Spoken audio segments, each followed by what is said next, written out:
Praise Lord, जय मसीह की। मैं स्टैनली मैकवान, मेरे YouTube channel Hindi Gujarati Bible study में आपका स्वागत है। मेरे चैनल को आज अभी इसी वक्त आप सब्सक्राइब कर लीजिए और परमेश्वर के ज्ञान में आप बढ़ते जाओ। एक परमेश्वर का दिन अभी आ रहा है। वो परमेश्वर का कौन सा दिन आ रहा है और वो कैसा दिन है? वो दिन देखने जाओ तो बहुत भयानक दिन है, लेकिन जो परमेश्वर के पीछे चलते हैं उनके लिए बहुत ही अच्छा दिन है। लेकिन क्यों उनके लिए अच्छा है और बाकी के लोगों के लिए क्यों भयानक सा दिन है, और ये दिन कब आने वाला है और उसके पीछे क्या राज है, कैसे लोग जो है उस दिन में आनंद करेंगे और कैसे लोग होंगे जो उस दिन में दुखी होंगे, वो जानने के लिए मेरे साथ इस वीडियो में अंत तक बने रहो।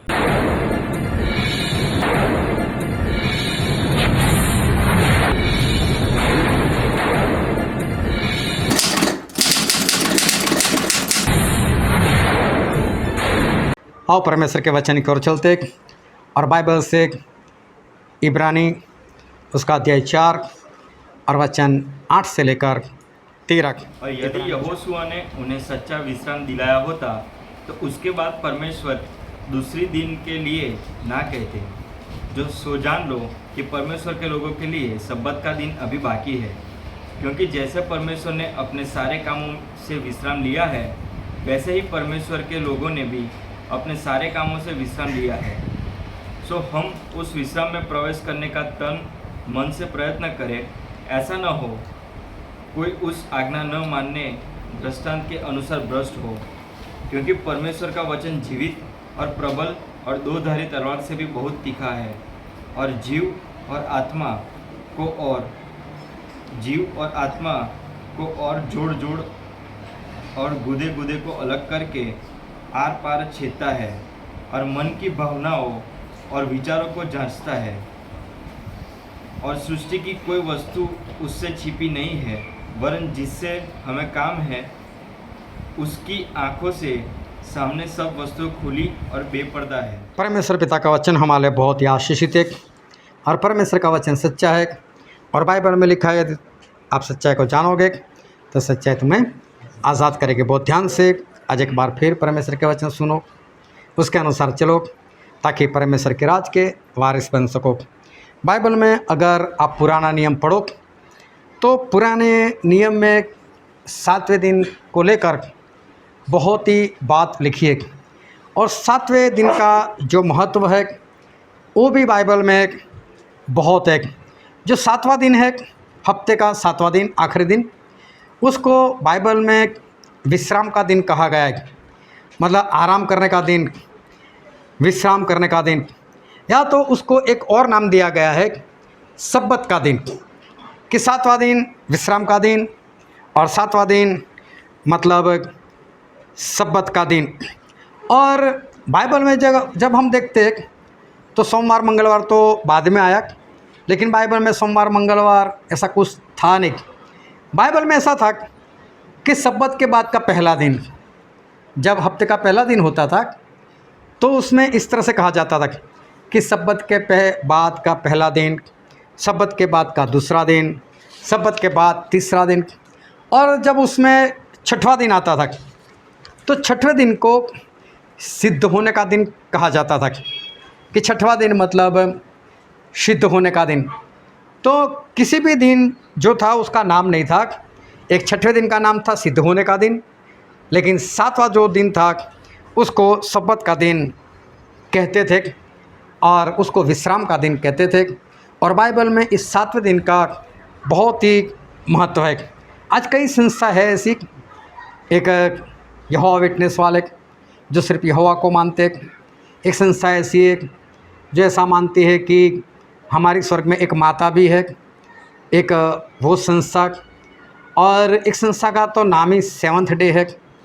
और ये सभी लोग जो है वो 7वें दिन को बहुत मानते हैं, और वो लोग ऐसा कहते हैं कि 7वें दिन को ही परमेश्वर की आराधना करनी चाहिए, 7वें दिन ही परमेश्वर के वचन देखने चाहिए। अगर आप अपने कैलेंडर में देखो तो आज संडे है, और संडे को हफ्ते का पहला दिन माना जाता है, तो आज हम इकट्ठा होना तो पहला दिन है, लेकिन 7वां दिन अगर बोले तो 7वां दिन कल चला गया, मतलब शनिवार को। तो इन लोगों का कहना ऐसा है कि 7वें दिन मतलब शनिवार को ही हमें इकट्ठा होना चाहिए, शनिवार को ही चर्च लगना चाहिए, शनिवार को ही परमेश्वर की आराधना करनी चाहिए। अगर आप शनिवार को ये सारे काम नहीं करते और शनिवार को छोड़कर और किसी दिन को करते तो समझ लो वो शैतान का काम है, आप शैतान की आराधना कर रहे हो, ऐसा उन लोगों का मानना है। यहाँ तक कि आप इज़राइल में चले जाओ तो इज़राइल में भी यही हाल है। इज़राइल वाले आज भी 7वां दिन जो उनके लिए बहुत ही महत्वपूर्ण है और महत्वपूर्ण बाइबल में भी है, और हमारे लिए भी 7वां दिन जो है वो बहुत महत्वपूर्ण है। वहाँ पर भी हमारा तो रात को 12 बजे तारीख बदलती है, लेकिन इज़राइल में शाम को 6 बजे से तारीख बदल जाती है। अगर इज़राइल में जाओ तो शुक्रवार शाम 6 बजे के बाद जैसे ही 6 बज गए सारे काम बंद, सारी दुकानें बंद, सारे मॉल बंद, वो लोग कुछ काम नहीं करते। अगर समझ लो कि उन्होंने घर में गैस जलाया है और अगर 6 बज गए और गलती से उन्होंने गैस बंद करना भूल गए थे, नहीं बंद करेंगे वो, चाहे जितना भी जले जलने दो।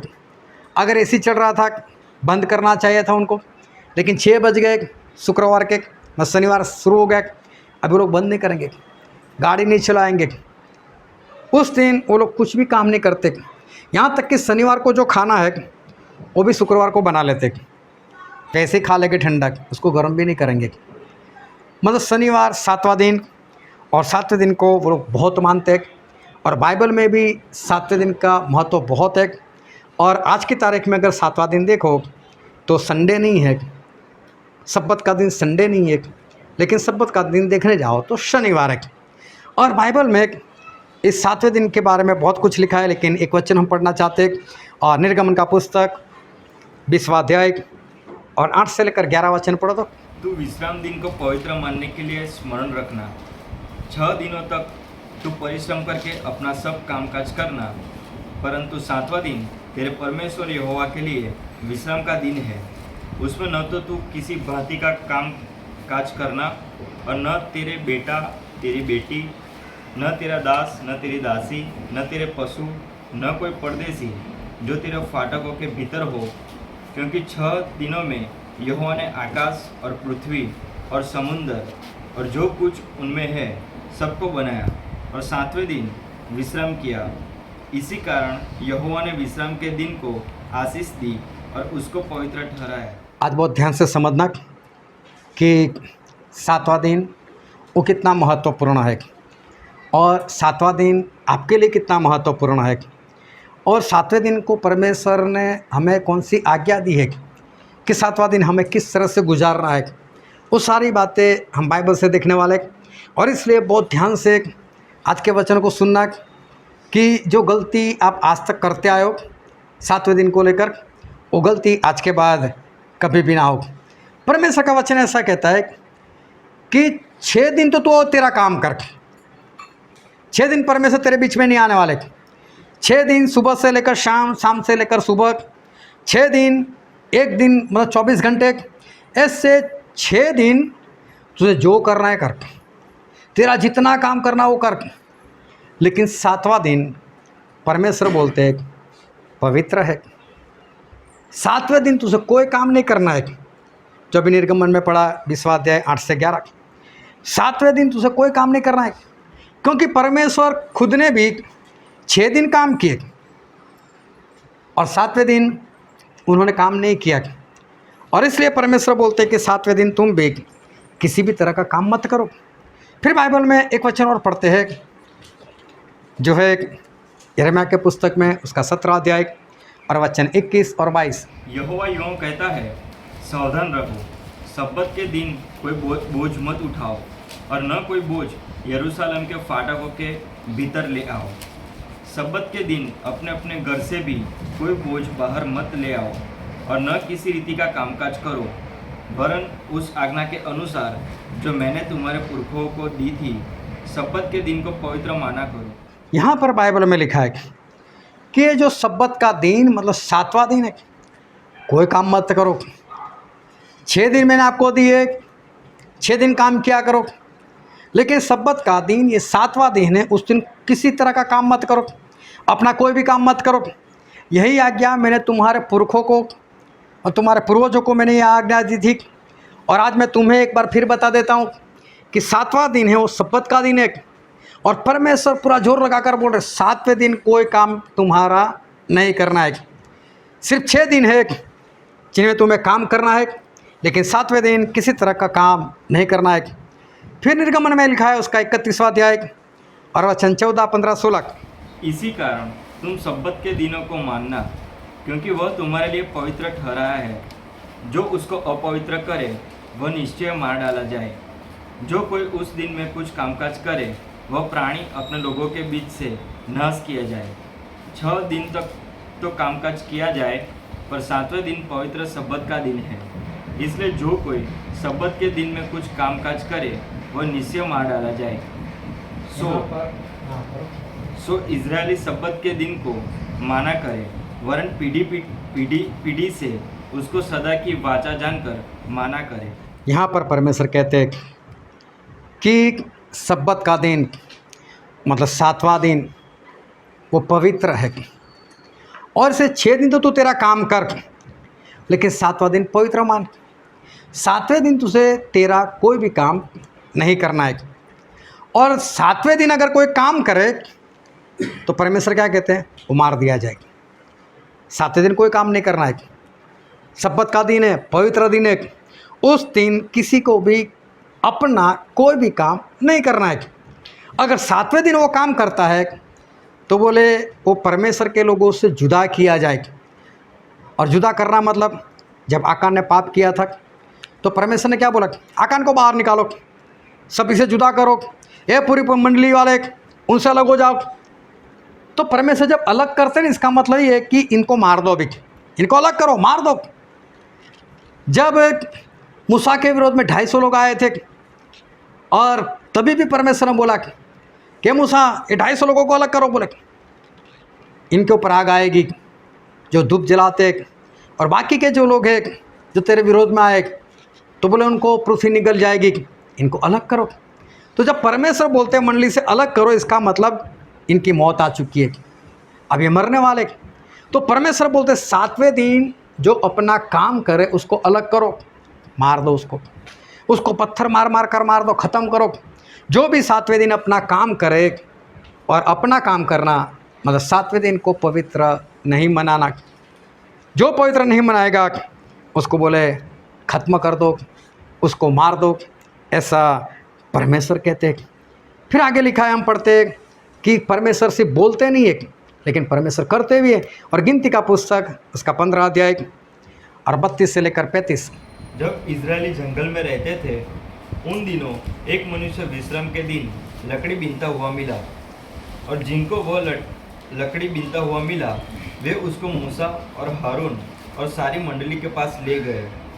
उन्होंने उसको हवालत में रखा, क्योंकि ऐसे मनुष्य से क्या करना चाहिए वह प्रकट नहीं किया गया था। तब यहोवा ने मूसा से कहा, वह मनुष्य निश्चय मार डाला जाए। सारी मंडली के लोग छावनी के बाहर उस पर पत्थर वहा करें। यहाँ पर परमेश्वर ने बोला कि मूसा से पहले ही कहा था कि मूसा अगर 7वां दिन कोई अपना काम करे उसको पत्थर मार कर मार दिया जाए। लेकिन मूसा को ऐसा बस 7वें दिन काम करना, उसमें क्या परमेश्वर ऐसे कर सकते? तो कोई इंसान था वो 7वें दिन लकड़ी इकट्ठा कर रहा था। अभी देखो लोग जंगल में थे, अभी मानना बरसता था और ये लोग मानना खाते थे। इनको कोई खाना नहीं पकाना होता था। जब खाना पकाना नहीं होता था तो लकड़ी इकट्ठे करने से क्या फ़ायदा? लेकिन कई लोगों की आदत ही ऐसी होती है, ये भी ले लो वो भी ले लो, कल काम आएगा। जब ज़रूरत नहीं है तो इकट्ठा करने की ज़रूरत क्या है? खाना मिल ही रहा है, फिर भी बोलो और ले लो। तो ये लकड़ी इकट्ठा कर रहा था, किसी ने देख लिया, मूसा को बोला, उसको जाकर हिरासत में ले लिया, एक और रखा उसको। और मूसा ने परमेश्वर से प्रार्थना की, परमेश्वर क्या करूँ? परमेश्वर बोलते हैं मूसा मैंने तुझे पहले लिखवा दिया, पत्थर मार कर मार देना चाहिए। बोलो वही मेरा कानून है, मार दो। बोलो उसको पत्थर मार कर छावनी के बाहर निकालो, मंडली से बाहर ले जाओ, उसको अलग करो और पत्थर मार कर मार दो। और उस इंसान को पत्थर मार कर मार दिया गया। क्या कसूर उसका? सिर्फ 7वें दिन उसने अपना काम किया। 7वें दिन उसने अपना काम किया और परमेश्वर ने बोला इसको मार दो, वो भी पत्थर मार मार कर। कितनी कड़ी सज़ा, कितना बड़ा दंड इस इंसान को मिला। सिर्फ परमेश्वर ने बोला नहीं है, लेकिन परमेश्वर ने किया भी है। जब प्रभु यीशु इस धरती पर आए थे तो उनके काम कुछ इस तरह के थे कि कई लोगों को ऐसा लगता था कि यीशु मसीह सब्बत के दिन को नहीं मानते, प्रभु यीशु विश्राम के दिन को नहीं मानते। और उस ज़माने में जो फरीसी लोग थे, याजक लोग थे, वो यीशु को बार बार बोलते थे। तो बोले 7वां दिन नहीं मनाता, तो 7वें दिन को ये करता है, वो करता है। लेकिन प्रभु यीशु ने तो पहले से ही बोला था कि मूसा की जो व्यवस्था है उसको मैं तोड़ने नहीं आया, मैं उसको पूरा करने के लिए आया हूँ। आसमान और धरती टल सकते हैं, लेकिन मूसा की व्यवस्था में से एक भी बिंदु इधर उधर नहीं हो सकता। ऐसा पहले से ही प्रभु उसने बोल दिया था कि मैं तो इसको पूरा करने के लिए आया। तो प्रभु उसको लोग बोलते थे, बोले तू सब्बत के दिन 7वें दिन तू काम क्यों करता है? और बाइबल में एक वचन पढ़ते लूका उसका अध्याय 13 और वचन 15। यह सुनकर प्रभु ने उत्तर देकर कहा, हे कपटियों, क्या सब्बत के दिन तुम में से हर एक अपने बैल या गधे को स्थान से खोलकर पानी पिलाने नहीं ले जाता? प्रभु उसने उनको बोला कि आप मेरी बातें करते हो, मैं सब्बत के दिन काम करता हूँ। बोले सब्बत के दिन तुम लोग नहीं काम करते, 7वें दिन तुम तुम्हारा काम नहीं करते, 7वें दिन तुम्हारा पशु है तो उसको पानी पिलाने नहीं ले जाते। अभी देखो पशु को पानी तो चाहिए ना, 24 घंटे पानी नहीं पिलाओगे तो क्या? तो परमेश्वर का कहने का मतलब ये नहीं था कि इतने कठोर हो जाओ कि 7वें दिन आप अपने पशु को पानी भी ना पिलाओ, ऐसा नहीं। तो ये क्या करते थे कि पानी पिलाने के लिए लेकर जाते थे। अभी इज़राइल को पहले के ज़माने में देखो तो उनका काम यही था, ये लोग पशु का ही कारोबार करते थे। बाइबल में देखा, याकूब देखना, अब्राहम देखना, ये सभी लोग पशु का काम करते थे। इनके पास ढेर सारे पशु हुआ करते थे। एक दो ने कि धीरे से चुपके से पानी पिलाओ, पानी पिलाने के लिए इनको बाहर लेकर जाना पड़ता था। तो पड़ोसी देख लेता था कि ये पानी पिलाने के लिए गया, लेकिन उसको मालूम अगर मैंने इसकी कंप्लेन कर दी तो पानी तो मुझे भी पिलाना है, तो कंप्लेन नहीं करता था। तो सभी लोग क्या करते थे, जैसे मैंने देखा नहीं, तू भी कर, मैं भी करूँ, तेरी भी चुप, मेरी भी चुप। और वो लोग क्या करते थे, पानी पिलाते थे। तो प्रभु ने बोला कि आप भी तो पशु को पानी पिलाते हो, तो उसमें परमेश्वर की जो आज्ञा है वो तो नहीं टूट रही। मतलब अच्छा काम है वो अलग से बात है, वो तो करना है, पशु को पानी पिलाना। आप खुद भी तो पानी पीते हो, वो भी तो खुद का काम है। तो बात वो नहीं थी, कारोबार की बात थी, अपनी जॉब की बात थी, अपने घर के काम काज की बात थी, खाना बनाने की बात थी। बोला था परमेश्वर 6 दिन तो मन्ना बरसेगा, 7वें दिन नहीं बरसने वाला, और 6वें दिन डबल इकट्ठा कर लेना और वही 7वें दिन खा लेना आगे वाला, उस दिन ताज़ा नहीं मिलने वाला। तो ये परमेश्वर ने पहले से बोला 7वें दिन खाना भी नहीं बनाना, तो अपने घर का काम नहीं करना था। तो प्रभु ने कहा कि आप लोग भी पशु को पानी पिलाते हो। फिर मूसा ने एक आज्ञा दी थी परमेश्वर की ओर से कि जो नर बच्चा होता है उसका खतना किया जाए। और खतना कौन से दिन? 8वें दिन। अगर बच्चा कब पैदा हुआ तो मालूम नहीं। तो कभी कभी क्या होता था कि 8वें दिन जब खतना करना होता था उसी दिन सब्बत का दिन होता था। अभी सब्बत के दिन पैदा हुआ तो सब्बत के दिन से गिन लेना, तो 8वां दिन वापस सब्बत ही आता है। तो जो सब्बत का दिन आता था तो 2 बातें बनती थी, अगर इसका खतना करवाते तो सब्बत के दिन हमने हमारा काम किया ऐसा हो जाएगा, और अगर हम खतना नहीं करवाते तो ये भी आ गया परमेश्वर की ओर से कि 8वें दिन ही खतना होना चाहिए। तो बाइबल में ऐसा लिखा है, हम वचन पढ़ते यूहन्ना उसका 7वां अध्याय और वचन 23। जब सब्बत के दिन मनुष्य का खतना किया जाता है ताकि मूसा की व्यवस्था की आज्ञा टल न जाए, तो तुम मुझ पर क्यों क्रोध करते हो? इसलिए कि मैंने सब्बत के दिन एक मनुष्य को पूरी रीति से चंगा किया। प्रभु उसने किसी को चंगा किया था, इसलिए लोग विरोध कर रहे थे। तो प्रभु उसने बोला कि मूसा की आज्ञा टल ना जाए, इस कारण अगर खतना करवाने के लिए अगर सब्बत का दिन ही 8वां बनता है तो बोला आप खतना तो करवा देते हो, तो क्या उस वक्त सब्बत का काम, सब्बत की आज्ञा टूट नहीं रही? बोले नहीं। तो बोले अगर मैं किसी को चंगाई देता हूँ, मैं किसी का अच्छा करता हूँ, तो बोले आप लोग मुझ पर क्रोध क्या करते हो? तो प्रभु उसने बहुत सारे काम सब्बत के दिन किए थे। ध्यान से समझ लेना कि 7वां दिन आपके लिए है क्या। प्रभु यीशु ने 38 साल से जो बीमार था उसको सब्बत के दिन ही चंगाई दी थी। वो अपनी खाट उठाकर चलते चलते परमेश्वर के भवन में ही पहुंच गया था और लोगों ने उसको डांटा, आज सब्बत का दिन है, आज क्यों खाट उठा के चल रहा है? बोले जिससे मुझे चंगाई दी ना उसने मुझसे बोला है कि खाट उठा के चल, इसलिए मैं चल रहा हूँ। तो प्रभु यीशु वो सब्बत के दिन में 7वें दिन काफ़ी काम कर लेते। लेकिन काम को ध्यान से समझना, जो इंसान 38 साल से बीमार हो क्या उसको चंगाई नहीं दे सकते? चंगाई दे सकते। एक बार प्रभु यीशु सब्बत के दिन चले गए चर्च में और वहाँ पर एक स्त्री आई जो कुबड़ी थी, खड़ी नहीं रह सकती थी, झुककर चलती थी। प्रभु यीशु उसको उसी दिन चंगाई दे दी। एक बार एक इंसान आया सब्बत के दिन जिसका हाथ सूखा हुआ था, तो प्रभु यीशु उसको भी चंगाई दे दी। तो प्रभु यीशु 7वें दिन मतलब सब्बत के दिन काम कर लेते थे। लेकिन चंगाई देना किसका काम है? वो तो परमेश्वर का काम है। तो प्रभु यीशु अपना कोई काम नहीं करते थे, प्रभु यीशु परमेश्वर का काम करते थे। तो परमेश्वर का काम वो तो करना ही था। वो इंसान 7वें दिन कर सकता है। परमेश्वर ने क्या बोला? 6 दिन तेरा काम कर, लेकिन 7वें दिन तेरा काम मत कर। तो जो इंसान का काम है, जो उसके घर का काम, उसका जॉब का, उसके कारोबार का काम है, वो बोले 7वें दिन मत कर। लेकिन ये तो परमेश्वर का काम है। तो परमेश्वर का काम तो 7वां दिन हो तो हमें करना ही करना है। आज जो संस्था वो 7वें दिन की अगर बात करते हैं तो समझ लेना कि वो बात गलत है। उन लोगों का कहना ऐसा है, अगर आपके पास कभी कोई आ जाए और 7वें दिन को लेकर कुछ बहस करे और आपको बाइबल से ढेर सारे वचन निकाल कर बताए कि 7वें दिन आपको आराधना नहीं करनी, 7वें दिन आपको परमेश्वर के वचन नहीं देखने, या 7वें दिन आप परमेश्वर के साथ संगति नहीं कर सकते, और अगर 7वें दिन आप संगति करते हो, आराधना करते हो तो शैतान का काम हो गया, तो ये सिखाना उनका गलत है। हाँ, 7वें दिन अपना काम नहीं करना वो बात सही है, लेकिन 7वें दिन हम परमेश्वर की आराधना नहीं कर सकते, ऐसा बाइबल में नहीं पाए। क्योंकि बाइबल में तो ऐसा लिखा है, हाँ लूका उसका 21वां अध्याय और वचन 37।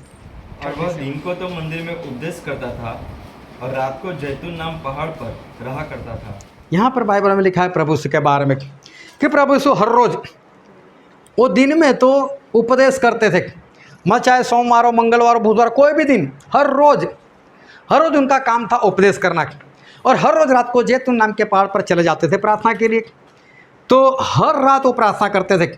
ऐसा नहीं सिर्फ 7वें दिन। अगर प्रभु यीशु हर रोज़ प्रचार कर सकते हैं, अगर प्रभु यीशु हर रोज़ प्रार्थना कर सकते हैं, तो हम भी सभी लोग ये काम कर सकते हैं। हम भी सभी लोग हर रोज़ परमेश्वर के वचन को देख सकते हैं, बाइबल पढ़ सकते हैं, संगति में जा सकते हैं, और प्रार्थना हम हर रोज़ कर सकते हैं। जब प्रभु यीशु कर सकते हैं तो हम भी कर सकते हैं। और देखना, जब प्रभु यीशु मर गए थे और तीसरे दिन जब प्रभु यीशु जिंदा हुए तो उस वक्त कौन सा दिन था? और बाइबल में हम पढ़ते हैं मत्ती इसका 28वां अध्याय और वचन 1। सब्बत के दिन के बाद सप्ताह के पहले ही दिन वो फटते ही मरियम मगदलीनी और दूसरी मरियम कब्र को देखने आई। हाँ, ये स्त्रियाँ कब्र को देखने के लिए जाती है और वहाँ उनको पता चलता है कि प्रभु यीशु तो आज जिंदा हो गए। और यहाँ पर स्पष्ट लिखा है सब्बत के बाद जो पहला दिन था वो। और आज के हिसाब से अगर हम देखें कि सब्बत 7वां दिन मतलब शनिवार, उसके बाद का दिन मतलब संडे, तो प्रभु यीशु हफ्ते के पहले दिन मतलब आज के हिसाब से मानो तो संडे के दिन, संडे को पकड़ना मत, मैं सिर्फ आज के हिसाब से बात कर रहा हूँ कि आज के हिसाब से जो पहला दिन है वो संडे है। उस ज़माने में क्या था वो मुझे नहीं मालूम, क्योंकि उस वक्त संडे मंडे नहीं था।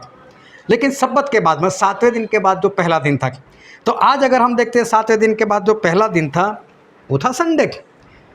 तो उस संडे के दिन प्रभु यीशु वो जिंदा हो गए, मतलब सब्बत के दिन नहीं जिंदा हुए, वो हफ्ते के पहले दिन जिंदा हुए। और प्रभु यीशु जब हफ्ते के पहले दिन जिंदा हुए तब बाइबल में एक नई शुरुआत हुई। अब ध्यान से समझना, अभी तक लोग 7वें दिन को बहुत मानते थे, महत्वपूर्ण मानते थे, और 7वां दिन आज भी महत्वपूर्ण है, इतने सालों के बाद आज भी महत्वपूर्ण है।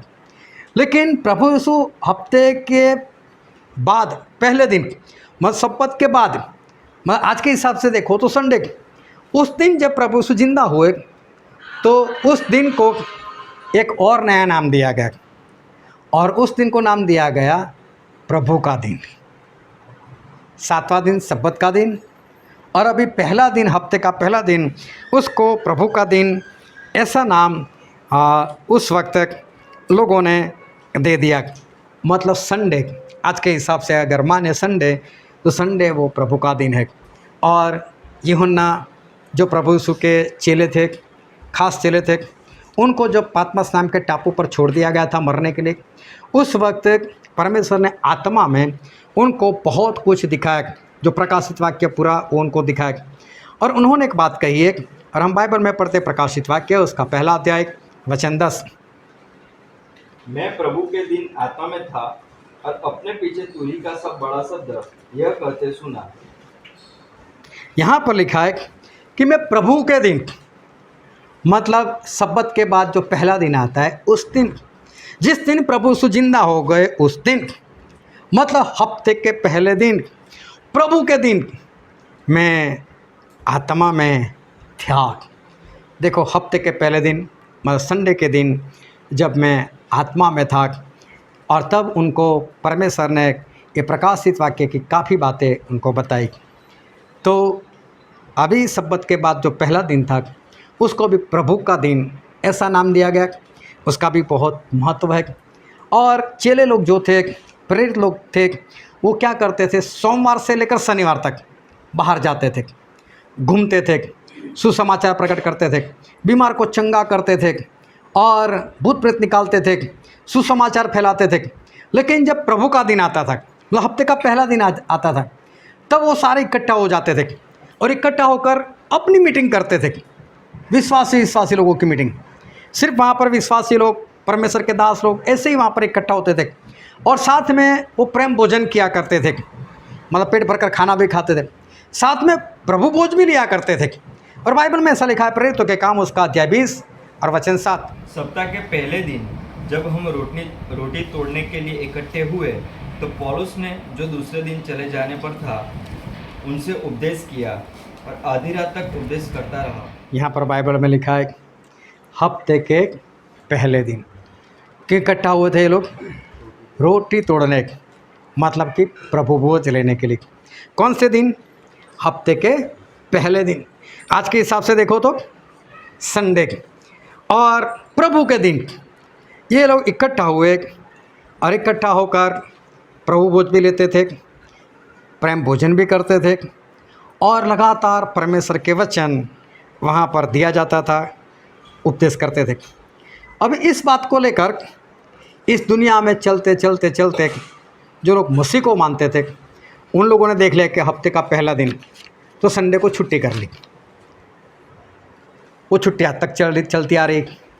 और हमारे इंडिया में अंग्रेज़ लोग आए, और अंग्रेज़ लोग मतलब प्रभु यीशु को मानने वाले लोग, उन्होंने भी यहाँ आकर, ऐसा माना जाता है, ये बात मेरी ओर से पक्की नहीं, कि उन लोगों ने यहाँ पर आकर संडे की छुट्टी जो है वो कर दी।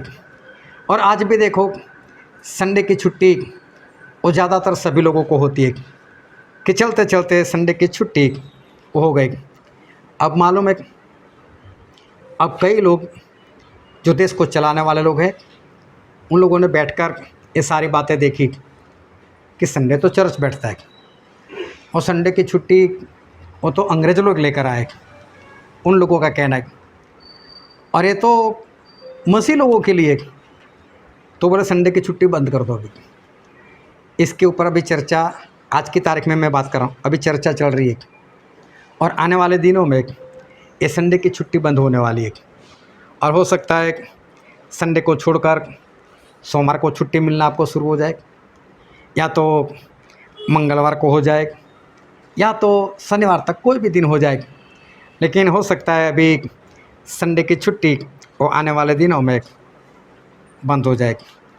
अभी संडे मतलब प्रभु का दिन, हफ्ते का पहला दिन, उस दिन सभी लोग, परमेश्वर के लोग इकट्ठा होते थे, और इकट्ठा होकर प्रचार करते थे, प्रभु भोज लेते थे, प्रेम भोजन भी वो करते थे। अभी 7वां दिन सब्बत का दिन वो तो हर हफ्ते आता है, मतलब महीने में कम से कम 4 बार तो सब्बत का दिन हमारे जीवन में आता है। लेकिन अब मैं जो बात करने के लिए जा रहा हूँ उसको ध्यान समझना, इससे भी एक बड़ा दिन, सब्बत का जो 7वां दिन है, उससे भी एक बड़ा दिन और हमारे जीवन में आने वाला है। वो भी सब्बत का दिन है, लेकिन एक बड़ा सब्बत का दिन आने वाले दिनों में हम सभी के जीवन में आने वाला है। और वो दिन कौन सा है? वो दिन है हमारे परमेश्वर का। और बाइबल में ऐसा लिखा है, उत्पत्ति का पुस्तक उसका अध्याय 2 और वचन 2 और 3। और परमेश्वर ने अपना काम जिसे वह करता था 7वें दिन समाप्त किया, और उसने अपने किए हुए सारे काम से 7वें दिन विश्राम किया। और परमेश्वर ने 7वें दिन को आशीष दी और पवित्र ठहराया, क्योंकि उसमें उसने अपने सृष्टि की रचना के सारे काम से विश्राम लिया। हालेलुया। इस सारे शब्दों को आप ध्यान से अपने बाइबल में देखना, चाहे आपके पास कोई भी बाइबल हो, लेकिन निगाह उसमें रखकर इस वचन को एक बार फिर अपनी आंखें लगाकर उस वचन को देखो। बाइबल में यहाँ पर ऐसा लिखा है कि परमेश्वर ने अपना काम 7वें दिन समाप्त किया। 6वें दिन नहीं लिखा, 7वें दिन समाप्त किया। इसका मतलब 7वें दिन भी परमेश्वर ने कोई काम किया, और 7वें दिन परमेश्वर अपने उत्पन्न करने वाले कामों से स्वस्थ रहे। वह उत्पन्न करने वाला कोई काम 7वें दिन नहीं किया, लेकिन 7वें दिन अपना काम समाप्त किया, और 7वें दिन उन्होंने विश्राम किया, और 7वें दिन को परमेश्वर ने पवित्र ठहराया। यहाँ पर उत्पत्ति 2 और 3 में ये बात स्पष्ट लिखी, परमेश्वर ने अपना काम 7वें दिन समाप्त किया। मैं 7वें दिन कुछ काम किया है, कुछ पैदा नहीं किया, कुछ नया नहीं बनाया। बोले नया बनाने से काम, उत्पत्ति के काम से वो स्वस्थ रहे, उत्पत्ति का काम नहीं किया, लेकिन कुछ तो काम किया, और उसके बाद उन्होंने पूरा दिन विश्राम किया।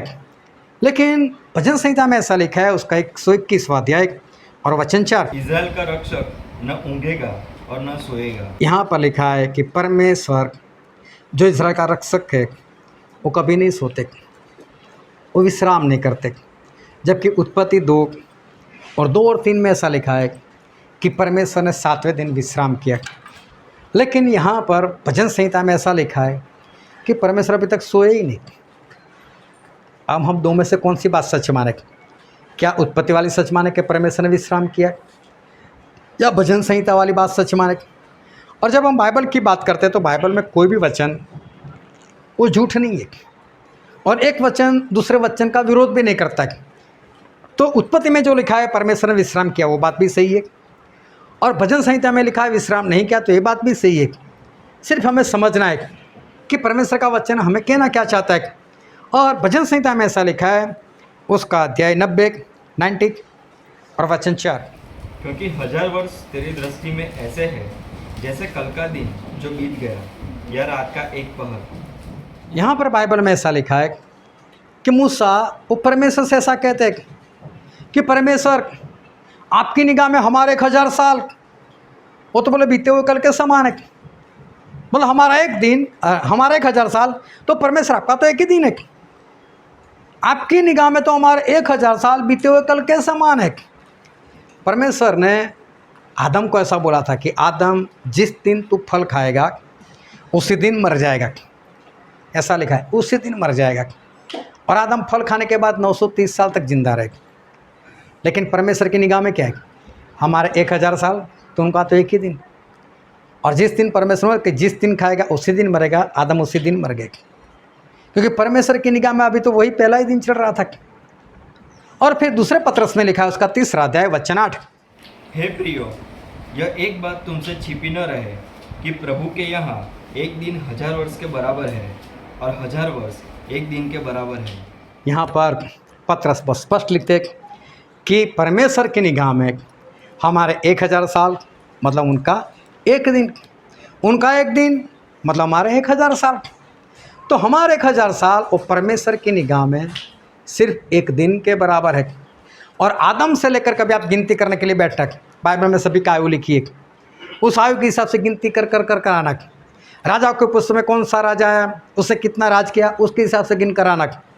और अगर आपका दिमाग चलेगा, आप गिनती कर पाओगे तो आपको पता चलेगा कि आदम से लेकर आज तक 6000 साल हुए बस। और 6000 साल भी पूरे नहीं हुए, 6001 नहीं हुआ अभी 6000 खत्म होने को मालूम, आज खत्म हो जाए कल खत्म हो जाए मालूम नहीं, लेकिन 6000 साल हुए। अभी 6000 साल हमारे हुए आदम से लेकर आज तक, तो परमेश्वर के कितने दिन हुए? तो परमेश्वर का 6 दिन हुआ है। और परमेश्वर ने विश्राम कब किया? 7वें दिन। तो उत्पत्ति में लिखा है 7वें दिन विश्राम, लेकिन 7वां दिन अभी आया ही नहीं उनका। तो भजन संहिता में 121 के 4 में हमने पढ़ा कि परमेश्वर सोते ही नहीं। तो बात सही है, क्योंकि 7वां दिन आया तो सोए ना, 7वां दिन आया तो विश्राम करें ना। अभी परमेश्वर का 7वां दिन अभी आया ही नहीं। और जो वचन आज हमने पढ़ा था इब्रानी उसका 4था अध्याय, और पढ़ो तो वहाँ पर उसका 9 वचन पढ़ दो। सो जान लो कि परमेश्वर के लोगों के लिए सब्बत का दिन अभी बाकी है। यहाँ पर लिखा है कि परमेश्वर के लोगों के लिए सब्बत का दिन मतलब 7वां दिन अभी बाकी है। मतलब 7वां दिन अभी तक आया ही नहीं। हालेलुया। लेकिन ये परमेश्वर का 7वां दिन, हमारा तो हर हफ्ते 7वां दिन आता ही आता है। पिछले संडे हम इकट्ठा हुए थे और आज 7 दिन बीत गए, लेकिन परमेश्वर का 7वां दिन वो अभी तक नहीं आया। और जब 7वां दिन परमेश्वर का आएगा तो उनका तो 7वां दिन, लेकिन हमारे कितने साल चलेंगे? हमारे कितने चलेंगे? 1000 साल। परमेश्वर का जब 7वां दिन आएगा तो जब उनका 7वां दिन शुरू होगा और ख़त्म होगा, तब तक हमारे तो 1000 साल बीत जाएंगे। इसका मतलब जो प्रभु यीशु का 7वां दिन आने वाला है, वो 7वां दिन हमारे लिए 1000 साल वो चलने वाले। तो हमारे लिए 1000 साल मतलब परमेश्वर का एक दिन, और परमेश्वर का एक दिन मतलब हमारे 1000 साल। और जो उत्पत्ति में हमने पढ़ा था, एक बार फिर से उसको पढ़ते, उत्पत्ति उसका 2रा अध्याय और 2रा और 3रा वचन। और परमेश्वर ने अपना काम जिसे वह करता था 7वें दिन समाप्त किया, और उसने अपने किए हुए सारे काम से 7वें दिन विश्राम किया। और परमेश्वर ने 7वें दिन को आशीष दी और पवित्र ठहराया, क्योंकि उसमें उसने अपने सृष्टि की रचना के सारे काम से विश्राम लिया। यहाँ पर ऐसा लिखा है कि परमेश्वर ने 7वें दिन अपना काम समाप्त किया। हालेलुया। मतलब 7वें दिन काम समाप्त किया, मतलब 7वें दिन कुछ काम तो किया ना। तो हमारे परमेश्वर ने 7वें दिन काम किया है। इस बात को याद रखना कि 7वें दिन भी उन्होंने कोई ना कोई काम किया है। अभी क्या काम परमेश्वर ने 7वें दिन किया है? और परमेश्वर 7वां दिन मतलब उनका सब्बत का दिन, उनका 7वां दिन मतलब हमारे 1000 साल। तो परमेश्वर 1000 साल हमारे शुरू होंगे, या तो उनका 7वां दिन शुरू होगा, तब परमेश्वर 7वें दिन अपना काम पूरा करने वाले। और ये 7वां दिन कौन सा है, और 7वें दिन परमेश्वर काम क्या करने वाले? और प्रकाशित वाक्य में ऐसा लिखा है, उसका अध्याय 20 और वचन 1, 2, 3। फिर मैंने एक दूत को स्वर्ग से उतरते देखा। उसके हाथ में अथाह कुंड की कुंजी और एक बड़ी जंजीर थी, और उसने उस अजगर अर्थात पुराने सांप को, जो इब्लिस और शैतान है, पकड़ के 1000 वर्ष के लिए बांध दिया, और उसे अथाह कुंड में डालकर बंद कर दिया, और उस पर मुहर कर दी कि वह 1000 वर्ष के पूरे होने तक जाति जाति के लोगों को फिर न भरमाए। इसी के बाद अवश्य है कि थोड़ी देर के लिए फिर खोला जाए। यहाँ पर बाइबल में ऐसा लिखा है कि एक दूत उस स्वर्ग से उतरते हुए देखा। ये जो दूत लिखा है वो प्रभु यीशु के बारे में लिखा है। अभी हम इसकी डिटेल में नहीं जाने वाले, लेकिन ये दूत कोई और नहीं, प्रभु यीशु है। वो आएंगे जंजीर लेकर, और जंजीर लेकर आएंगे और शैतान को अधोलोक में, नरक में उसको बांध देंगे, और उस खड्डे को बंद कर देंगे, उसके ऊपर मुहर लगा देंगे, ताकि वो 1000 साल तक किसी को ना भरमाए, और 1000 साल तक वो बाहर नहीं निकलेगा। 1000 साल के बाद परमेश्वर उसको एक बार फिर थोड़े वक्त के लिए खोलेंगे, लेकिन 1000 साल तो उसको बंद रखेंगे ताकि वो किसी को ना भरमाए।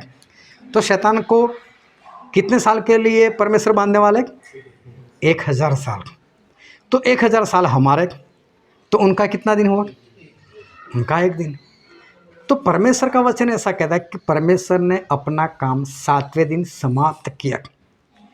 तो 7वां दिन मतलब हमारे लिए 1000 साल है। उस 7वें दिन प्रभु यीशु सबसे पहला काम ये करने वाले, कोई नई उत्पत्ति नहीं करने वाले, नया कोई सृजन नहीं करने वाले, लेकिन 7वें दिन परमेश्वर प्रभु यीशु सबसे पहले इस शैतान को बांधेंगे। एक काम करने वाले 1000 साल के लिए उसको बांधेंगे। क्यों? अगर वो खुला रहेगा तो परमेश्वर आराम ही नहीं कर सकते, विश्राम कर ही नहीं सकते, वो तो लोगों को भरमाएगा। तो 1000 साल तक वो ना भरमाए, इसलिए उसको बांध देंगे।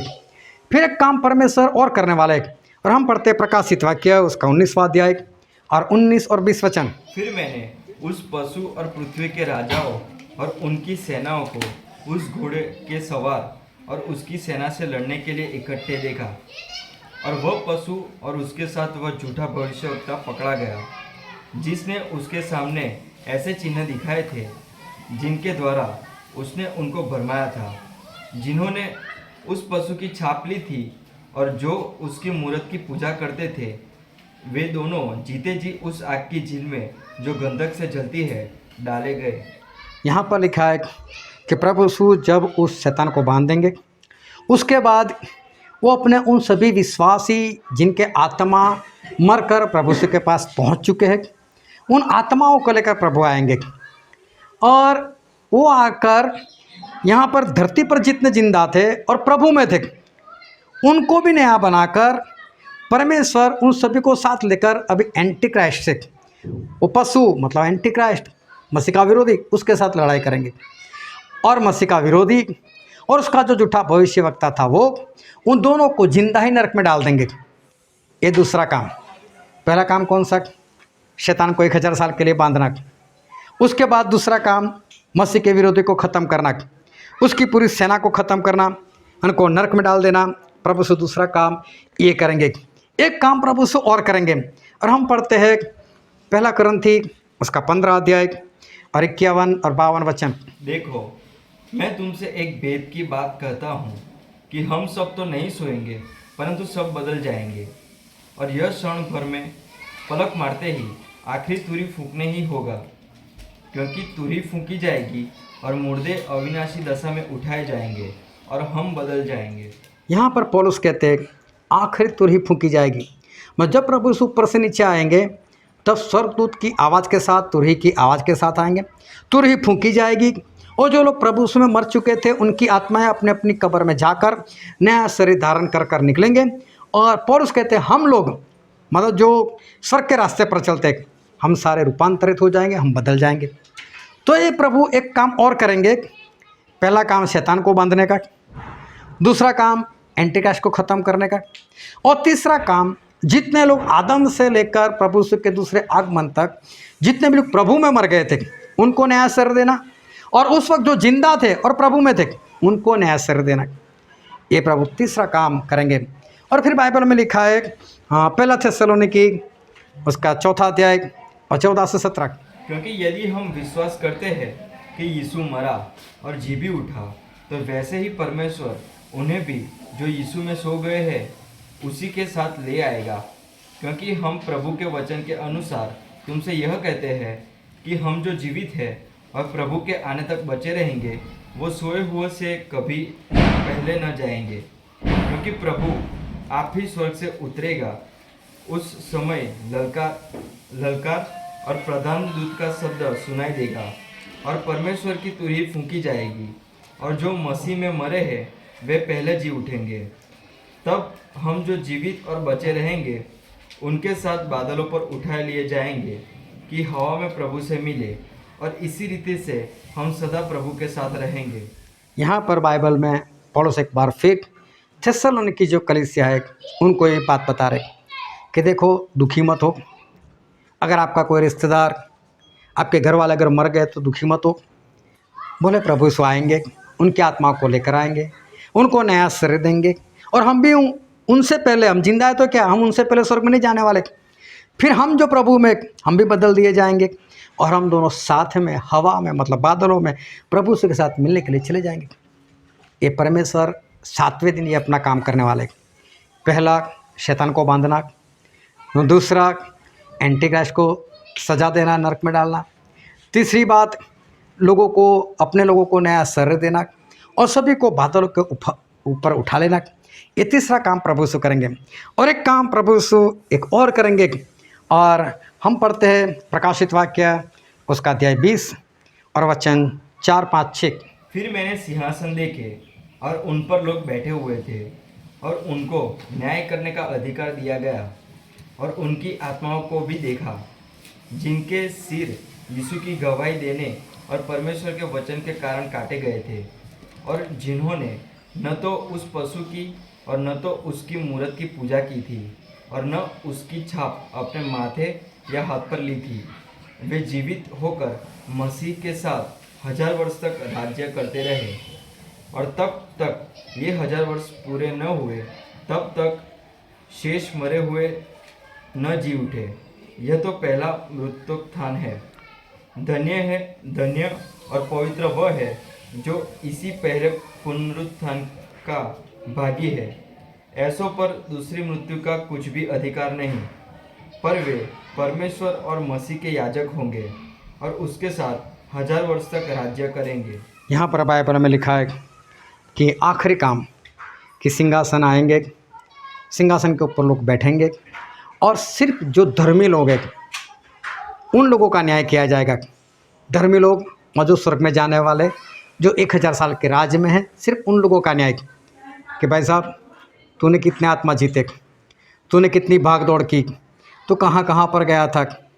जिस तरह से प्रभु ने दृष्टांत दिया था कि लोगों को एक एक मोहर दी और एक ने आकर बोला कि प्रभु तेरी एक मोहर ने और 10 मोहर पैदा किए, तो बोले तू 10 शहरों पर अधिकारी हो जा। दूसरे ने बोला तेरे एक मोहर ने 5 मोहर और पैदा की, बोले तू 5 शहर का अधिकारी हो जा। इस तरह से जो धर्मी लोग हैं उनका न्याय किया जाएगा। जिसने प्रभु में रहकर जितने काम किए होंगे, जितने ज़्यादा काम किए होंगे, अच्छे काम किए होंगे, उस तरह से उनको पोस्ट मिलेगी। कोई सरपंच होगा, तो कोई कॉरपोरेटर होगा, तो कोई विधानसभा का सदस्य होगा, तो कोई मुख्यमंत्री भी होगा, तो कोई प्रधानमंत्री भी होगा। ये मैं मेरी भाषा में बोल रहा हूँ। लेकिन 1000 साल में सभी लोग वहाँ पर राज करेंगे। जब इतना काम प्रभु का हो जाएगा, शुरुआत में 1000 साल शुरू होते होते ही उसके बाद अब प्रभु को कोई काम नहीं करना है। 7वें दिन ये काम समाप्त करने के बाद हमारे प्रभु वो विश्राम करेंगे। अब 7वें दिन उनके लिए कोई काम नहीं बचा, अब वो विश्राम करेंगे। अभी देखो हमें क्या करना है। अगर प्रभु से विश्राम करते हैं तो हमें भी क्या करना है, हमें भी तो विश्राम ही करना है 7वें दिन। हमारे लिए भी जब ये 7वां दिन आएगा, 1000 साल का राज आएगा, तो हमें भी विश्राम करना है। और विश्राम का मतलब ये नहीं कि 1000 साल तक बस सोए रहो। विश्राम का ये मतलब नहीं होता कि सिर्फ आप सोते रहो।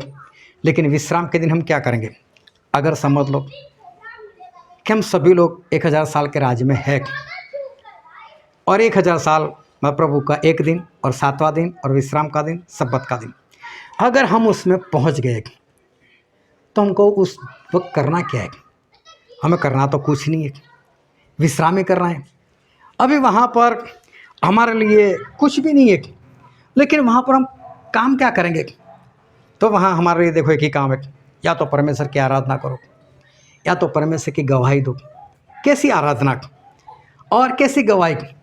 तो देखो वहाँ पर एक तो दाऊद राजा होंगे, वहाँ पर सुलेमान भी होंगे, वहाँ पर आदम भी तो मिलेंगे हमको, वहाँ हमारे आदि माता हवा भी तो मिलेगी। सभी लोग वहाँ पर होंगे और हम दाऊद के पास, मैं अपनी बात करता हूँ, हम दाऊद के पास पहुँच जाएंगे। ए दाऊद, दाऊद यार तू तो बढ़िया यार, सारे बाजे बनाते थे, आप तो अच्छे अच्छे गाने लिखते थे, आप कौन सा गाना गाते थे? और दाऊद बताएंगे मैं तो वो वाला गाना गाता था, यहोवा का धन्यवाद करो, क्योंकि वो भले हैं, उनकी करुणा सदा की है, उनकी करुणा सदा की है। यहोवा का धन्यवाद करो, क्योंकि वो भले हैं। बोले आप लोग, हम भी आराधना करते हैं। कौन है राजाओं के राजा, कौन है दुनिया के बादशाह।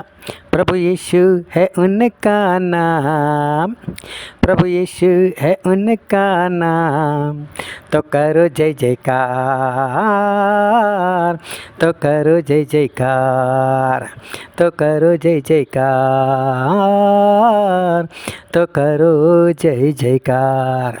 आराधना ऐसे करनी, कोई ऐसे बैठ कर नहीं आराधना करनी, हमको हाथ उठाकर परमेश्वर के पास पहुंच ही गए। अब कुछ नहीं करना है।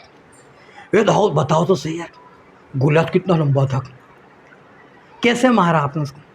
आप तो छोटे डर नहीं लगा था, और वो गवाही देंगे तो हमसे भी पूछेंगे तू कैसे आया था भाई, तू मसीह में कैसा आया? बस यही काम बस करना है। इसमें कौन सा काम है? ये विश्राम ही है। 7वें दिन हमें सिर्फ परमेश्वर के लोगों को मिलना है। हवा को भी जाकर पूछना है, दूसरे फल नहीं दिखाई देते थे, यही वाला खा लिया। वहाँ पर यही सारी बातें हमारी चलने वाली है। परमेश्वर के लोगों के पास जाना, ढेर सारे लोग, अरबों लोग होंगे, क्योंकि आदम से लेकर प्रभु यीशु तक के तो सारे बचाए गए। उसके बाद कितने लोग, कितने लोगों को मिलोगे आप? 1000 साल है पूरे, फिर वहाँ पर भी खाना पीना तो है ही। और समझ लो, वो ध्यान समझ तक आप दाऊद के पास बैठो और मन लगाकर दाऊद से बात कर रहे हो। दाऊद आप कौन सा गाना गा रहे थे? आप जो बाजा बना रहे थे, एक तो दिखाओ ना, मुझे बजा कर तो दिखाओ। और तभी वहाँ से कोई आएगा, तेरी पत्नी तुझसे बुलाए, जा उसको मना करता, अभी मैं नहीं आने वाला, अभी मैं नहीं आने वाला, अभी मैं दाऊद के पास बैठा हूँ, उसको जाकर बोल देना अभी मैं दाऊद के पास बैठा हूँ। अरे घर में अच्छा चिकन दाना बनाया, अरे कोई नहीं, अभी नहीं, अभी मैं दाऊद के पास बैठा हूँ, अभी मैं अब्राहम के पास हूँ। हालेलुया। वहाँ लड़ाई झगड़े नहीं है। अभी ध्यान से समझना, अगर आप वहाँ पर हो और आप सच में अब्राहम से मिल रहे हो, अब्राहम विश्वासियों के पिता, हर एक लौता बेटा था, कलेजा कांपने उठा था, डरने लगा था, विश्वास के साथ, और अब्राहम सारी बातें अपने अनुभव की बता रहे होंगे। और तभी आपके घर से कोई आ रहा है, वो तेरी पत्नी बुला रही है। आप बिंदास से क्या बोलोगे? जो भी आपको बुलाने के लिए आएगी बोलोगे ना, उसको बोलो भाई बैठ शांति से, अभी नहीं आने वाला, अभी मैं पिता के पास हूँ, अब्राहम के पास हूँ, अब्राहम की गवाही मैं सुन रहा हूँ। आप दाऊद के पास हो, आपका पति बुलाने के लिए आ गया, अब क्या बोलोगे? पति को बोल बैठ भाई, अभी मैं सुन रही हूँ, अभी मैं किसी लोगों को मैं मिल रही हूँ। आप एलिया के पास हो और एलिया से ट्रेनिंग ले रहे हो। एलिया उड़ा कैसे जाता है? चलो बताता हूँ कैसे उड़ते हैं। हनोक के वहाँ पर हनोक उड़ने की ट्रेनिंग देंगे, और तभी कोई आकर बोलेगा वे तेरा बाप तुझे बुला रहा है। छोड़ो यार, 1000 साल इस धरती पर आप जैसे जीवन जीते हो ना, वैसा ही जीवन जीना है। वहाँ पर आप स्वर्गदूत जैसे नहीं हो, यही वाला जीवन जैसे आज है ना, वैसा ही जीवन जीना है। वहाँ पर माँ है, बाप है, पति है, पत्नी है, बच्चे, सब कुछ है वहाँ पर। तो इसलिए सारी बातें होगी, जो मैं बोल रहा हूँ वो सारी बातें होंगी। और उस वक्त मैं आज आपके लिए मैं हिम्मत से बोल सकता हूँ कि आप लोग उस वक्त बोलने वाले हो, अपनी पत्नी बोल जाओ उसको नहीं आने वाला। और अगर आप पत्नी हो तो आप बोलने वाली हो कि पति को बोल दो मैं नहीं आने वाली, बिंदास से रहोगे आप उस वक्त। प्रॉब्लम तो आज है। अभी देखो, जाना है ऐसी जगह पर, विश्राम का दिन है, सब्बत का दिन है, 7वां दिन है। परमेश्वर बोला है घर का काम मत करो। तो आज आपको अपनी पत्नी को क्या बोलना चाहिए? चुप बैठ, बाजार जाने की बात कर रही है आज 7वें दिन? नहीं, आज नहीं, 1 से 6 दिन है बोलना आऊँगा। आज 7वां दिन है, मेरा काम सिर्फ परमेश्वर के लोगों से मिलना, आराधना करना, गवाही सुनना, गवाही देना। लेकिन अगर आज 7वें दिन मुझे घर का काम बोलेंगे तो 6 दिन में करता है, आज नहीं करने वाला। अगर आप पत्नी हो, आपका पति कुछ बोलता है, मना कर दो उसको। आज 7वां दिन है, आज मैं कोई काम नहीं करने वाली, आज मेरा घर का कोई भी काम नहीं। और 7वां दिन बोले तो मैं शनिवार की बात नहीं कर रहा, मैं संडे की भी बात नहीं कर रहा। कल हो सकता है हमारी गवर्नमेंट बुधवार कर दे तो बुधवार हमारे लिए 7वां दिन, अगर गुरुवार तो गुरुवार, जो दिन छुट्टी उस दिन हमारा 7वां दिन। लेकिन हफ्ते में एक दिन, बहुत ध्यान से समझ लेना आप लोग, हफ्ते में एक दिन, जिस दिन आपको छुट्टी है वो 7वां दिन मनाओ। अगर आपने 7वें दिन अपना काम किया ना, उस 7वें दिन आप नहीं पहुंचने वाले, याद रखना। आज 7वें दिन अगर घर पर जाकर आप अपना काम करते हो ना, तो मैं आपको स्पष्ट बोलता हूं, उस 7वें दिन आप लोग नहीं हो। मेरा नाम लिख दो, परमेश्वर आपको नहीं ले जाने वाले। अगर 7वें दिन आप अपना काम करते हो, परमेश्वर बोलते 7वें दिन जो भी काम करे, विश्राम के दिन जो भी काम करे, मेरे लोगों से अलग किया जाए, उनको छावनी से बाहर लेकर जाओ, पत्थर मारो, मार दो, उनको खत्म कर दो। क्या समझते हो 7वें दिन को? ये शनिवार की बात नहीं, रविवार की बात नहीं, हफ्ते में एक दिन परमेश्वर के लिए ठहराओ। हफ्ते में एक दिन सिर्फ परमेश्वर का काम करना है। हफ्ते में एक दिन ऐसा ठहराओ कि जिसमें आपको सिर्फ और सिर्फ परमेश्वर के पास रहना है, 24 घंटे। कोई बात नहीं, खाना खा लो, कोई बात नहीं, पानी पी लो, लेकिन 7वां दिन आपकी पत्नी के लिए नहीं है, आपके पति के लिए नहीं है, आपके बच्चों के लिए नहीं है। 7वां दिन सिर्फ और सिर्फ हमारे प्रभु के लिए है। 7वां दिन परमेश्वर ने स्पष्ट बोला, हमने निर्गमन में 2 बार पढ़ा, हमने यिर्मयाह में पढ़ा, हमने यहेजकेल में पढ़ा कि 7वें दिन जो कोई अपना काम करे उसको नाश कर दो, उसको छावनी से बाहर ले जाओ, उसको पत्थर मारो और पत्थर मारकर उसको ख़त्म कर दो।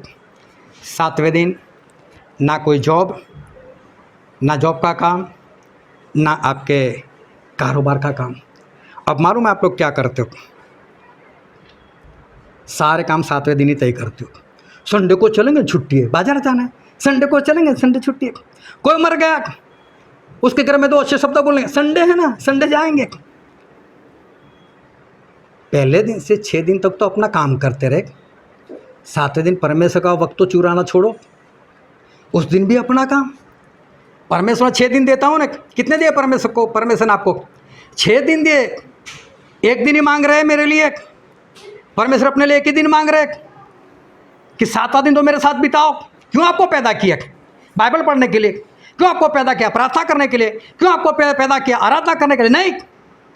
परमेश्वर के अपने साथ कोई नहीं था, उनके साथ बातें करना, संगति करने के लिए कोई नहीं था।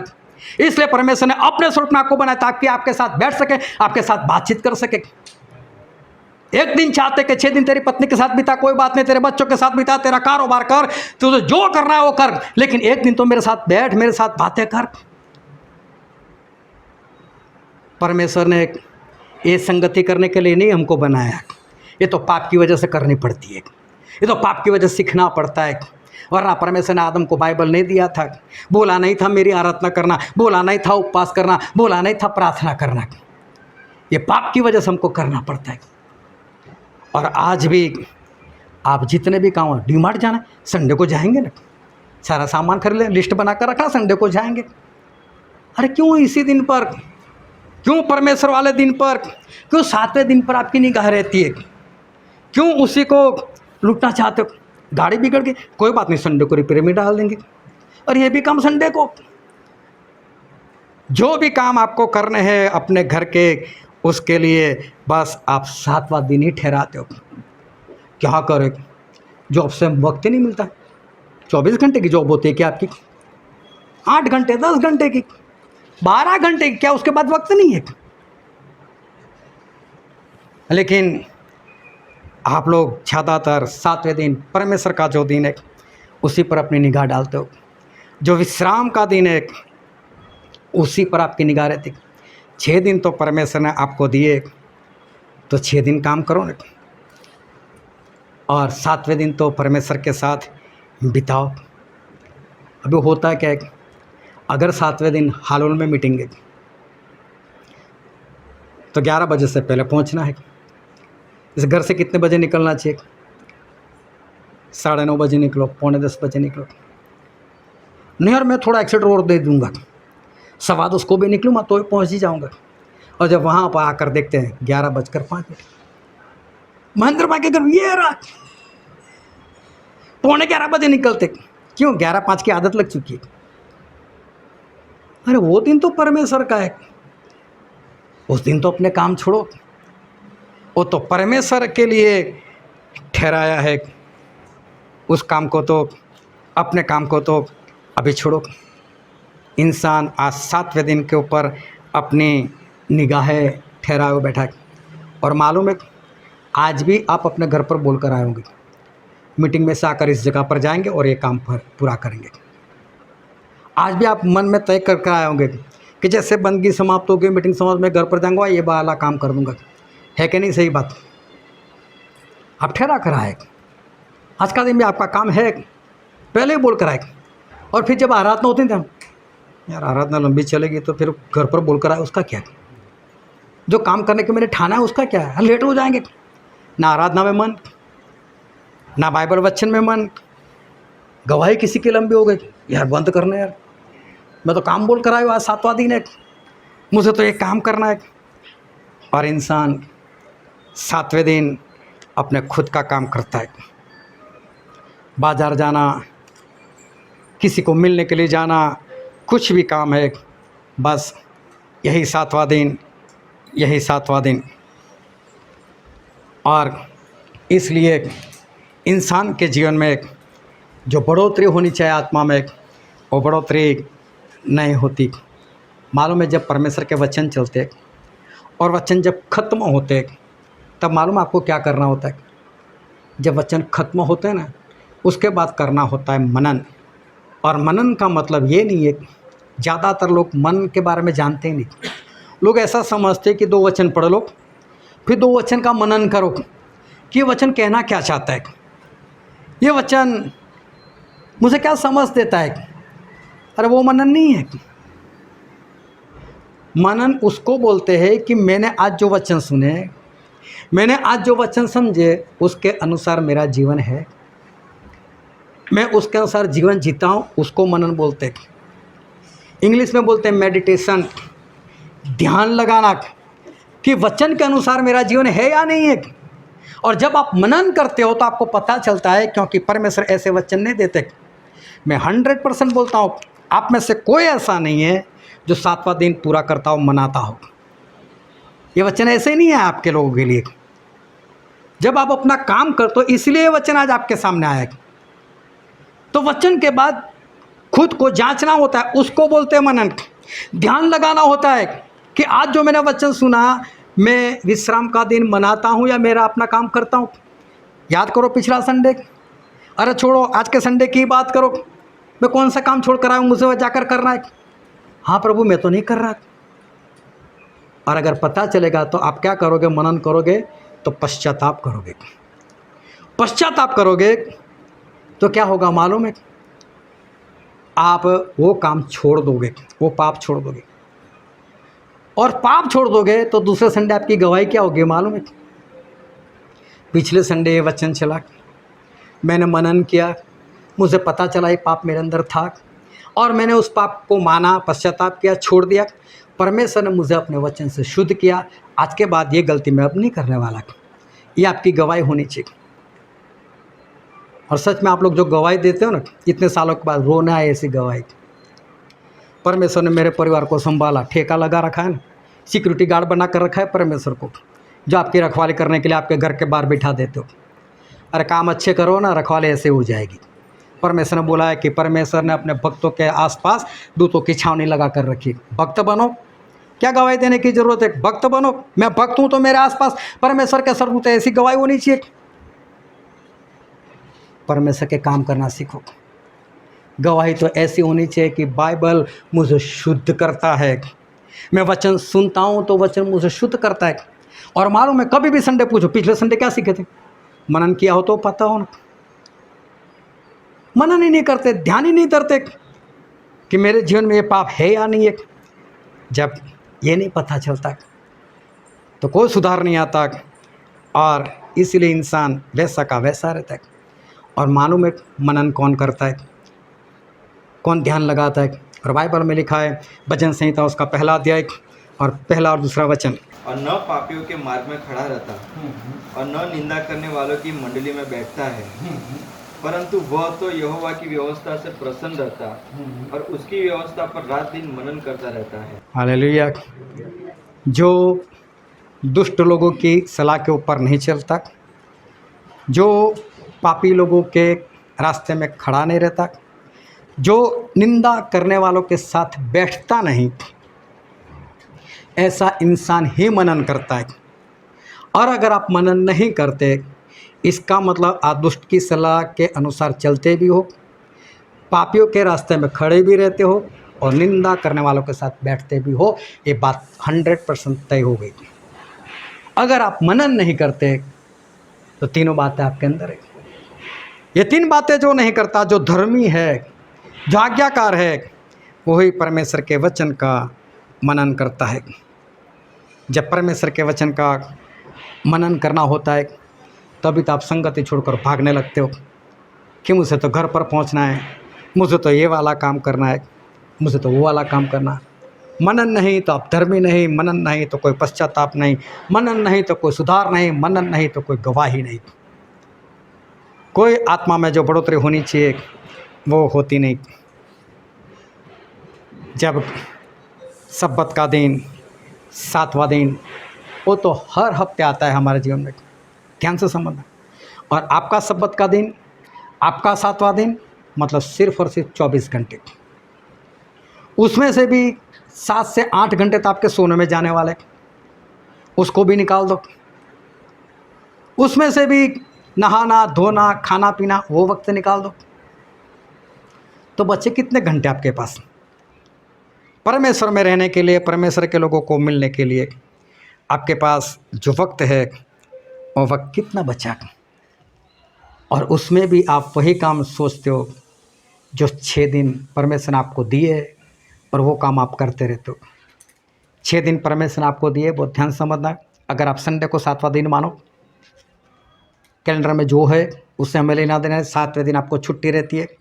अगर संडे को छुट्टी रहती है तो मैं बोलता हूँ सोमवार से लेकर शनिवार तक कोई भी काम करो, परमेश्वर आपको नहीं बोलने वाले। कितना कारोबार करना है करो, कोई बात नहीं, लेकिन 7वां दिन परमेश्वर को दे दो। परमेश्वर की उपस्थिति में बिताओ, परमेश्वर के लोगों के साथ बिताओ। लेकिन 7वें दिन अपना काम मत करो। जो 7वां दिन अपना काम करे, परमेश्वर बोलते मैं उसको नाश कर दूंगा। मालूम है क्यों? परमेश्वर ने एक वचन दिया, लेवी का पुस्तक उसका 27वां अध्याय और वचन 30। फिर भूमि की उपज का सारा दसमांश, चाहे वह भूमि का बीज हो चाहे वृक्ष का फल, वह यहोवा ही का है, वह यहोवा के लिए पवित्र है। यहाँ पर लिखा है जो 10वां हिस्सा, 10%, 10वां हिस्सा हमारी कमाई की बात कर रहे, वो 10वां हिस्सा वो परमेश्वर का है और परमेश्वर के लिए पवित्र है। आप जो भी कमाई करते हो परमेश्वर उसके लिए बल देते, शक्ति देते, सामर्थ्य देते, आपको चंगा रखते। उसके कारण आप जो भी कारोबार करते हो, जो भी जॉब करते हो, तो परमेश्वर बोलते इसमें 10वां हिस्सा दान मत दो मुझे। परमेश्वर ऐसा बोलते, दान नहीं चाहिए, मैं पार्टनर हूँ, मैं आपको चंगा रखता हूँ, आपका दिमाग सही रखता हूँ। कभी हाल में आकर देखना, पागलों के साथ बिठाऊंगा जिनका दिमाग नहीं काम कर रहा है, लेकिन परमेश्वर आपके दिमाग को सही चलाते, तभी तो आप जॉब कर पाते हो। तो बोले जो 10वां हिस्सा मेरा है, ऐसा बोलते हैं परमेश्वर। मैं पार्टनर हूँ आपके साथ, आप जो भी कारोबार करते हो, जो भी जॉब करते हो, उसमें 10वां हिस्सा 10% का मैं पार्टनर हूँ। 90% आप ले लो, लेकिन 10% परमेश्वर बोलते मुझे दो। और फिर मालाकी में ऐसा लिखा है उसका 3रा अध्याय और 8 और 9 वचन, क्या मनुष्य परमेश्वर को लूट सकता है? फिर भी तुम मुझे लूटते हो और तो भी पूछते हो कि हमने किस बात में तुझे लूटा है? दसमांश और उठाने की भेंटों में। यहाँ पर परमेश्वर ऐसा बोलते, बोले तुम पर श्राप पड़ा है, तुम श्रापित हुए। बोले किस कारण? तो बोले 10 मासों में आपने मुझे लूटा है। अब बहुत ध्यान से समझना, 10 मास बहुत छोटी बात है। 90% आपके पास रहता है, 10% बहुत कम बात है। परमेश्वर उसमें आप मुझे लूटते हो, इसलिए आपके ऊपर श्राप पड़ा है। तो जो परमेश्वर का 7वां दिन लूट लेता है, सब्बत का दिन लूट लेता है, 24 घंटे नहीं, अगर आपके हिसाब से देखो 24 घंटे अगर उसको जो इंसान लूट लेता है तो परमेश्वर क्या बोलेंगे उसको? क्या तू आशीषित होगा? अगर 7वां दिन आप लूट लेते हो जो परमेश्वर ने अपने लिए रखा है, मेरे साथ बैठो, अगर 7वें दिन 10 मास में परमेश्वर नहीं छोड़ते तो 7वें दिन परमेश्वर आपको नहीं छोड़ेंगे। मेरा वक्त आप लूट लेते हो। 6 दिन मैंने बोला काम करो ना, मैं कहाँ मना करता हूँ। ना सोमवार को बोलने के लिए आएंगे, ना शनिवार तक बोलने के लिए आएंगे, क्यों इतने घंटे काम करता है। लेकिन परमेश्वर 7वें दिन को तो बोलेंगे। अगर 7वां दिन मेरा लूट लिया तो परमेश्वर बोलते हैं मैं नहीं छोड़ूंगा। अभी समझ लो 7वां दिन सिर्फ 24 घंटे का। अगर 24 घंटे आप नहीं दे सकते, क्या आप ऐसा मानते हो 1000 साल आप दे सकोगे परमेश्वर को? जब 24 घंटे नहीं दे सकते तो 1000 साल कैसे दोगे? परमेश्वर मान ले 24 घंटे नहीं देगा, 1000 साल कहाँ देने वाला है? हटाओ इसको, 1000 साल में लेना ही नहीं है। और इसलिए परमेश्वर ने मना कर दिया। लेकिन 7वां दिन आपके लिए हर हफ्ते आता है। लेकिन जो वचन आज हमने पढ़ा था इब्रानी उसका 4वां अध्याय, और एक बार फिर से पढ़ते उसका 9 वचन, क्योंकि यहोशुआ ने ऐसा किया था कि इज़राइल लोगों को विश्राम का देश दिलाया था। लेकिन प्रभु बोलते नहीं, वो विश्राम नहीं है, सच्चा विश्राम तो मैं देने वाला हूँ। और बाइबल में पढ़ते इब्रानी 4 उसका वचन 9, सो जान लो कि परमेश्वर के लोगों के लिए सब्बत का दिन अभी बाकी है। परमेश्वर के लोगों के लिए सब्बत का दिन 7वां दिन अभी बाकी है। वो 1000 साल का राज जो हमारे लिए वो आना बाकी है। मालूम है 7वें दिन प्रभु क्या काम करने वाले? शैतान को दूर करने वाले, शैतान के लोगों को, मतलब एंटी क्राइस्ट को दूर करने वाले। 7वें दिन परमेश्वर अपने लोगों को नया शरीर देने वाले, अविनाशी शरीर, कभी नाश नहीं होगा ऐसा। और 7वें दिन परमेश्वर अपने लोगों को अपने राज के लिए इस धरती के ऊपर 1000 साल के लिए उनको स्थापित करेंगे और सभी लोग राज करेंगे। उस 7वें दिन के लिए अगर आपको तैयार होना है, आपके जीवन में हर हफ्ते 7वां दिन आता है, अगर वहाँ जाना चाहते हो तो इस 7वें दिन में तैयारी करो। शैतान को मारो, अपने जीवन से उसको दूर करो, नया शरीर, नया मनुष्यत्व धारण करो, पुराना स्वभाव छोड़ो, परमेश्वर का स्वभाव अपनाओ और 7वें दिन प्रभु यीशु के साथ, प्रभु यीशु के लोगों के साथ बिताओ। प्रभु यीशु 7वें दिन वही काम करते थे, बीमारों को चंगा करते थे, भूत प्रेत को निकालते थे। अगर आपको 7वें दिन काम करना तो यह करो। बाहर निकलो, संगति के बाद लोगों से मिलने के लिए जाओ, लेकिन सिर्फ सुसमाचार प्रकट करने के लिए, बीमारों को चंगा करने के लिए। लेकिन 7वें दिन आपकी गवाही ये होगी, परमेश्वर मुझको संभालते, परमेश्वर ने मुझे चंगाए थे, मुझे ये दर्द, मुझे वो दर्द। आप दूसरों के लिए कब निकलोगे, कब करोगे? वो 7वें दिन के लिए, आज जो 7वां दिन है उसका सही से इस्तेमाल करो। अगर आज से आप सुधर जाओगे और 7वें दिन अपना काम न करते हुए सिर्फ परमेश्वर का काम करोगे, परमेश्वर के लोगों के साथ बने रहोगे, तो ही आप उस 1000 साल के 7वें दिन में आप पहुंच पाओगे। वरना परमेश्वर बोलते 7वां दिन जो मेरा खा जाता है उसको मैं नहीं छोड़ने वाला। 7वां दिन आपको एक ही काम करना है, बस शैतान का नाश करना है, शैतान के लोगों से दूर होना है, नया मनुष्यत्व धारण करना है, नया स्वभाव परमेश्वर का है जो वो लेना है और उसी के अंदर चलना है। वो काम करोगे तो आने वाले 7वें दिन में परमेश्वर के विश्राम में आप पहुंच पाओगे। वरना यहोशुआ तो बहुत सारे विश्राम दिलाएगा, लेकिन वो विश्राम आपका काम का नहीं। लेकिन सच्चा विश्राम तो प्रभु से दिलाएंगे और वो है 1000 साल का राज। लेकिन आज 7वां दिन आप बने रहो तो उस 7वें दिन पहुँच पाओगे। हालेलुया। हम सभी अपने आँखों को बंद करें, अपने मस्तकों को प्रभु से आगे झुकाए। मेरे प्रियो, ये वक्त है कि हम अपने आप को जांचें, ये वक्त है कि हम अपने आप को परखें, ये वक्त है कि हम अपने आप से सवाल करें, क्या मैं 7वां दिन जो परमेश्वर का है क्या आज मैं मना रहा हूँ? परमेश्वर ने मुझे 6 दिन तो अपना काम करने के लिए दिया है, घर का काम करने के लिए दिया, पति का काम करने के लिए दिया, पत्नी का काम करने के लिए दिया है। क्या मैं 7वें दिन में वही काम करता हूँ? आज परमेश्वर आपसे पूछ रहे, आप भी अपने आप को जांचो, अपने आप को परखो कि मेरा 7वां दिन वो कैसा है। मेरे 7वां दिन जो परमेश्वर के लिए पवित्र होना चाहिए, क्या मैं वो पवित्र मना रहा हूँ? क्या 7वें दिन मैं परमेश्वर का काम करता हूँ या 7वें दिन ही मैं अपना काम करता हूँ। अगर परमेश्वर वाले विश्राम में पहुँचना चाहते हो, वो 7वें दिन 1000 साल के राज में पहुँचना चाहते हो, तो आज ही से 7वें दिन का काम अपने सुधार लो, परमेश्वर के पीछे अच्छे से चलो, उनका काम करो, अपने काम बंद करो, तो 1000 साल के राज में आप जा पाओगे। ये वचन समझने के लिए, ग्रहण करने के लिए, उसके अनुसार चलने के लिए प्रभु की कृपा हम सभी पर होने पाए।